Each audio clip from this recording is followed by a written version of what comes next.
So we have today a new canto, that is book 2, canto 7, that is the descent into night. Both this particular canto, the descent into night, and the next one, that is the world of falsehood and all that stuff, mother of evil, sons of darkness. Both these cantos are really dreadful ones, as if when you read through, fear grips you gradually if you try to concentrate. But then it's again a part of the game without which we cannot go. And Aswapathy now, with a calm mind and detached heart, he is just on the threshold of this realm plane, which is very dreadful one.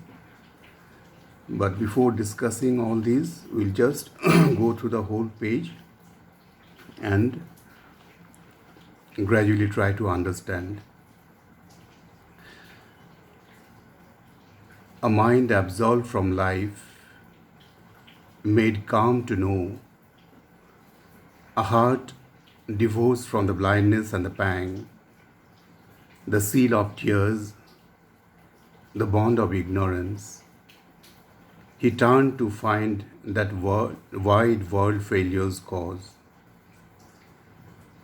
Away, he looked from nature's visible face and sent his gaze into the viewless vast, the formidable unknown infinity, asleep behind the endless coil of things that carries the universe in its timeless braids, and the ripples of its being are our lives. The worlds are built by its unconscious breath, and matter and mind are its figures or its powers. Our waking thoughts, the output of its dreams. Then finally, the last few lines, which are our today's captions. The veil was rent that covers nature's depths. He saw the fount of the world's lusting pain, and the mouth of the black pit of ignorance. The evil guarded at the roots of life raised up its head and looked into his eyes. So, this is the passage. Now see,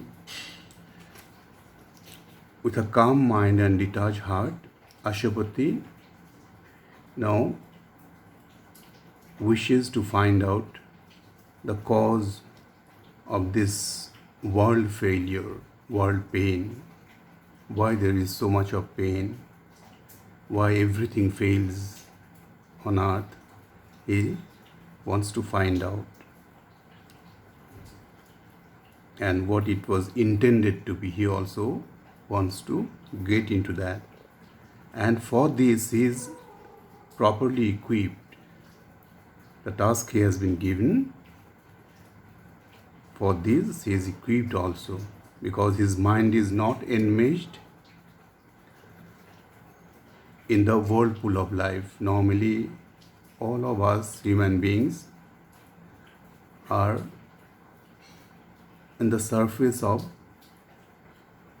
worldly movement, and without even knowing,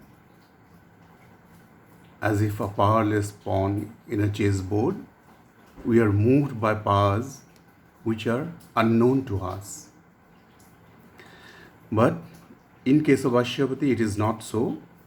He is not enmeshed in all these things, free from it, free from its vitiating desire movements, which are quite normal to a human being. And so he is calm enough to perceive, unmixed and undistracted, the truth of things, which truly are.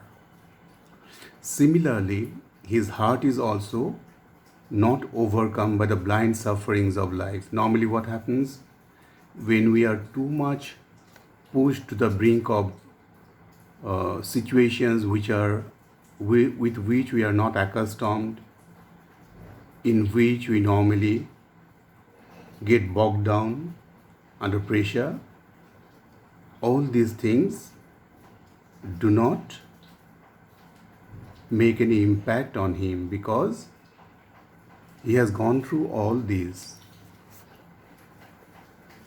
So his heart also is free from the badge of ignorance.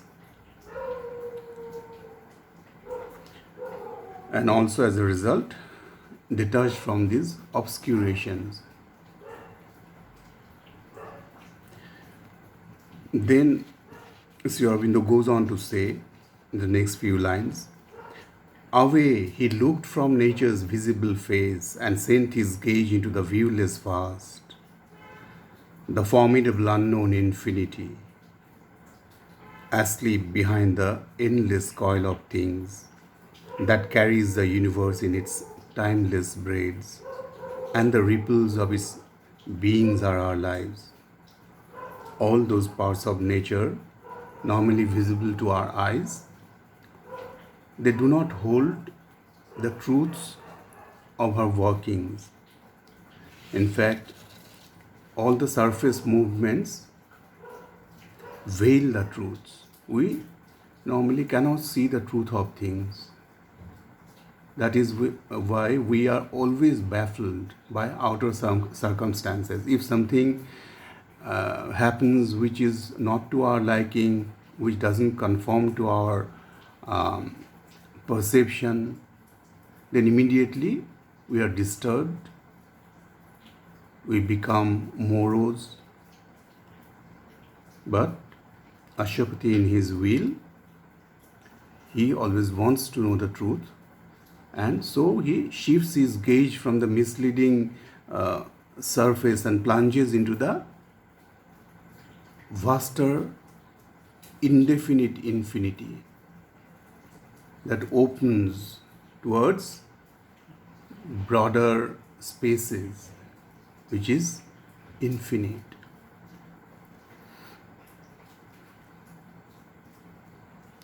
It is the great unknown beyond the known, the unmanifest projecting the manifest. So whatever is in movement in the universe is upheld by this vast, stable being, and all the movements that constitute our lives on this earth, on this universe also, are only some currents of that immensity of existence, which is behind. That is why we do not see it with our eyes or can understand with our mental perception. The worlds are built by its unconscious brain, and matter and mind are its figures or its powers, our waking thoughts, the output of its dreams. The vast unknown is the real source of our universe.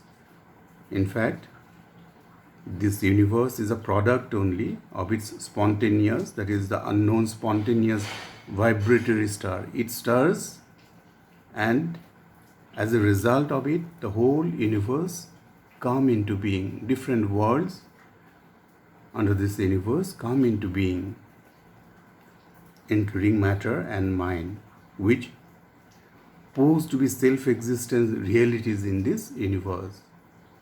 In fact, in truth, they are only forms or formulations of that infinite existence. Whatever it seems to us to be our own conscious thinking, that we think it is our thought, all these things are really a result of its formative movements.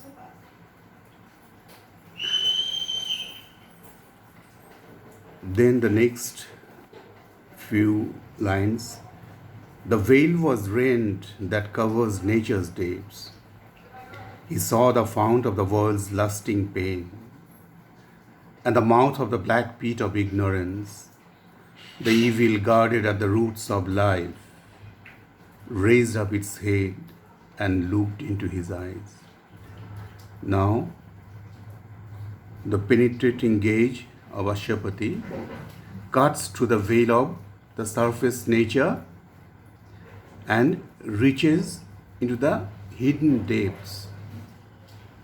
And what he sees there, he sees the origin of the pain, of the suffering that the whole of humanity goes through on earth, that afflicts the whole world.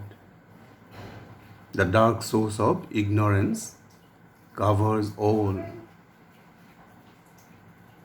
which grows as evil that attacks life at its very roots. So, for a human being living an ordinary life, even through different lives, if he or she has not been chosen by the Divine Himself to be given the secret, or the call is not given to him or her, it is well nigh impossible to come across and know the secret of things which is operative behind the surface nature. We are only concerned with the outer things, outer movements happening all around us each and every day. But that is only the outer veil. And only when the veil is rent, and it can be rent, of course, with the acquiring of a higher power, that is a yogic power, it is not possible for one to see and know and understand and accordingly act to attune him or herself and be the master of existence for which he is supposed to come down on earth. He has a mission. Each one of us has a mission on earth. But normally what happens, we do not know anything about it, because we are always enmeshed in our mental perceptions, whatever we have seen, whatever we have heard from our parents, our forefathers, even through writings of others. But then all these are only a kind of a misleading perception, and it is only when there is a push from inside by the psychic, of course, then our outer veil is rent a little bit. There becomes a chink like thing. Then through that chink, the higher power can come in and act on our mind, on our emotional front, ruled by the vital and also the physical body. But it is inevitable in the course of things. and somewhere else in Savitri. In fact, I think it's in the next canto itself, that is Canto 8.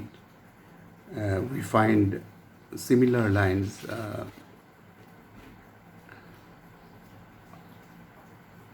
One who has not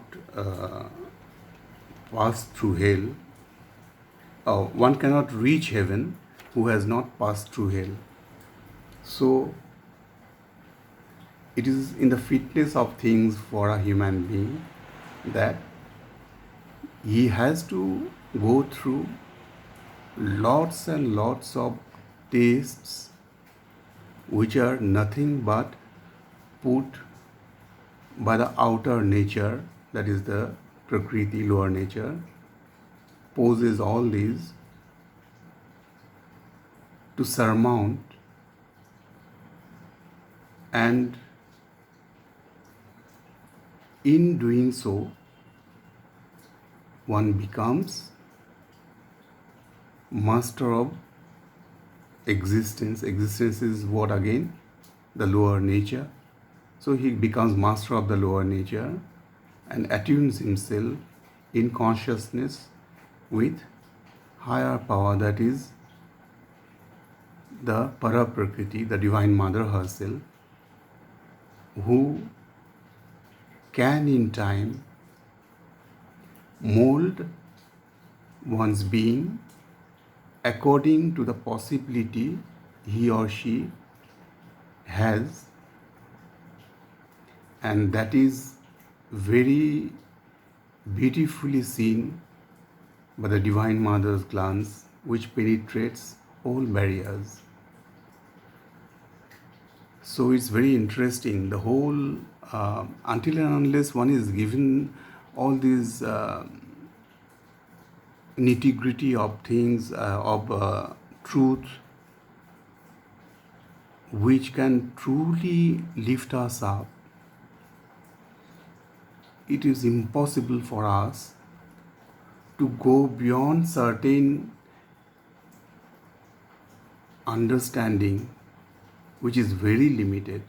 We talk about knowledge, we talk about intelligence, but all these have its own limitations. Until and unless we go beyond these and become vaster in our consciousness, in fact, let ourselves be engulfed by the vaster consciousness, and that is the universalization. So, in fact, all this, that is the higher powers, take hold of us, then only it is possible to become what is intended of us, what the Divine Mother wants of us to become. So gradually, even in teats and beats, very slowly though, we move forward in nature's way, but then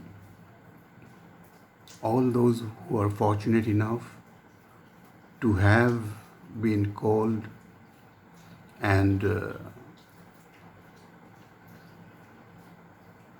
taken care of by the Divine Mother's consciousness, then it becomes really different altogether. Then all the obstacles, all the shortcomings which confront us from time to time, these are removed.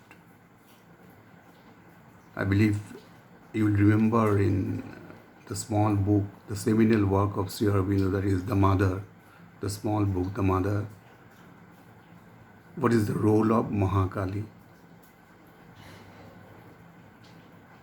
The force of Mahakali can shatter every limit, every obstacle which are on someone's path who has decided to go forward with the divine. Then the Divine Mother herself, through her Mahakali Roop, Mahakali force shatters all that cripples the sadhak, cripples the seeker, and makes free, makes his path or her path free. Not that free in the sense we understand, but then it becomes facile to go forward. So that's the way, and we will find more in our next sessions also. But these are really very dreadful. You fear grieves you sometimes, but doesn't matter, because all these are parts actually through which we'll have to go, and the protection is also coming from the Divine Mother herself. So we'll have to go through all this. So till then, Jai Ma.